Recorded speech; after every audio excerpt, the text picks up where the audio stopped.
ৰংমন ক্ৰিয়েশ্যনলৈ আপোনালোকক স্বাগতম জনাইছোঁ। আজি আমি উপভোগ কৰিম ঔকুঁৱৰীৰ সাধু। আহকচোন আমি সাধুটোলৈ আগবাঢ়ো।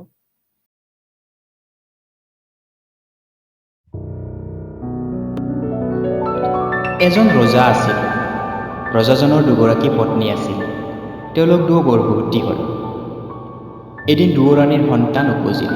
বৰৰাণীয়ে এটি ল'ৰা সন্তান জন্ম দিলে আৰু সৰু ৰাণীয়ে এটা ঔটেঙা পালে। ঔটেঙা পোৱাৰ বাবে সৰু ৰাণীৰ মনত বহুত বেজাৰ। ঔটেঙাটো চাই ৰাণীয়ে সদায় আমন জিমনকৈ দুখ মনেৰে বহি থাকে। সেয়েহে সৰু ৰাণীয়ে ঔটেঙাটো নি পুখুৰীত দলিয়াই পেলাই দিলে। ৰাণীয়ে তাক দলিয়াই পেলালেও সি আকৌ বাগৰি আহি ৰাণীৰ পিছে পিছে আহে। ৰাণীয়ে যিমানেই দলিয়াই পেলায় সিমানেই ঔটেঙাটো বাৰে বাৰে ৰাণীৰ ওচৰ চাপে। এদিন ঔটেঙাটো দুপৰীয়া মানুহ দুনুহ নোহোৱা সময়ত বাগৰি উৰি গৈ নৈৰ ঘাটত অলপ ৰৈ দিলে। সেই ঠাইতে ৰজাৰ কোঁৱৰ এজনে অলপ ফাঁকত বহি বৰশী বাই আছিলে। কোঁৱৰে লক্ষ্য কৰি দেখিলে যে ঔটেঙাটোৰ ভিতৰৰ পৰা এজনী টিপলিপ সুন্দৰী কন্যা ওলাই গৈ নৈত গা ধুইছে। চাৰিওদিশ ৰূপেৰে উজ্জ্বল কৰি গা ধুই ছোৱালীজনী আকৌ ঔটেঙাটোৰ ভিতৰত সোমাই মাকৰ ঘৰলৈ উভতি গ'ল। ৰজাৰ ল'ৰাই কন্যাজনীৰ ৰূপ দেখি মোহ গৈ ঘাটতে বৰশী পেলাই থৈ ঘৰলৈ গুচি আহি ৰৌঘৰত সোমাল। ইফালে কোঁৱৰক বাপেক মাকে নেদেখি গোটেই গাঁও বিচাৰি বিচাৰি হাবাথুৰি খালে। শেষত কোঁৱৰক ঘৰত সোমাই থকা দেখি কি হৈছে বুলি সুধিলে। কোঁৱৰে ক'লে, অমুকা ৰজাৰ ঘৰত এটা বাগৰি ফুৰা ঔটেঙা আছে। সেই ঔটেঙাটোৰ সৈতে মোক বিয়া কৰাই দিব লাগে। ৰজাৰাণীয়ে প্ৰথমতে সেইটো হাঁহি উঠা অসম্ভৱ কথা বুলি কোঁৱৰক বুজাবলৈ ধৰিলে, কিন্তু কোঁৱৰে নুশুনিলে। কোঁৱৰৰ খটবাট এৰাব নোৱাৰে বাপেকে ৰজালৈ সেই বাতৰি দি ঔটেঙাটোৰ সৈতে নিজৰ কোঁৱৰক বিয়াৰ প্ৰস্তাৱ কৰি পঠিয়ালে।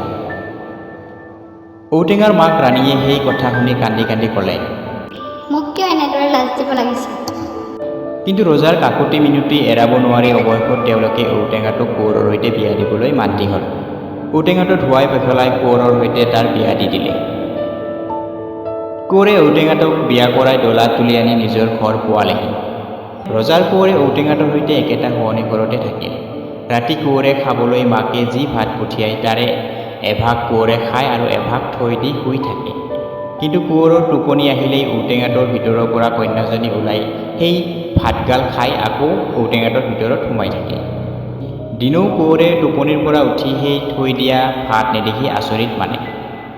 কোঁৱৰে ইয়াৰ কাৰণ বুজিব নোৱাৰি মনত সদায় দুখ কৰি আমন জিমনকৈ বহি থাকে। এদিন এজনী মগনীয়া বুঢ়ী কোঁৱৰৰ ওচৰত চাউল মাগিবলৈ আহিছিল। বুঢ়ীয়ে কোঁৱৰক আমন জিমনকৈ বহি থকা দেখি সুধিলে, বোপা, তুমি দেখোন মন মাৰি বহি আছা। তুমি বিয়া কৰালা, কিন্তু কতা আমি দেখোন বোৱাৰী দেখা পোৱা নাই।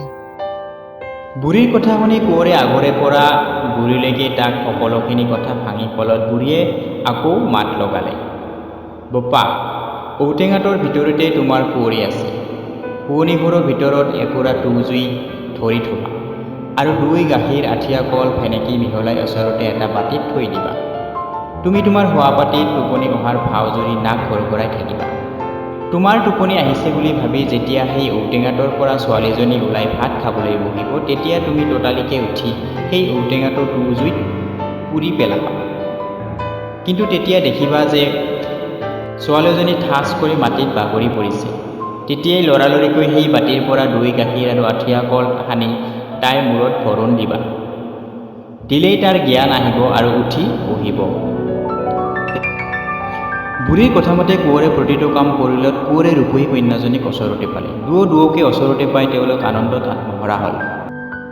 পিছদিনা পুৱাই ঘৰৰ সকলো মানুহে কথাটো গম পোৱাত ঘৰত এটা আনন্দময় পৰিৱেশৰ সৃষ্টি হ'ল আৰু পুনৰ ঔকুঁৱৰীক কোঁৱৰৰ সৈতে ধুমধামেৰে জাক জমককৈ ৰজাই বিয়া পাতি দি দিলে।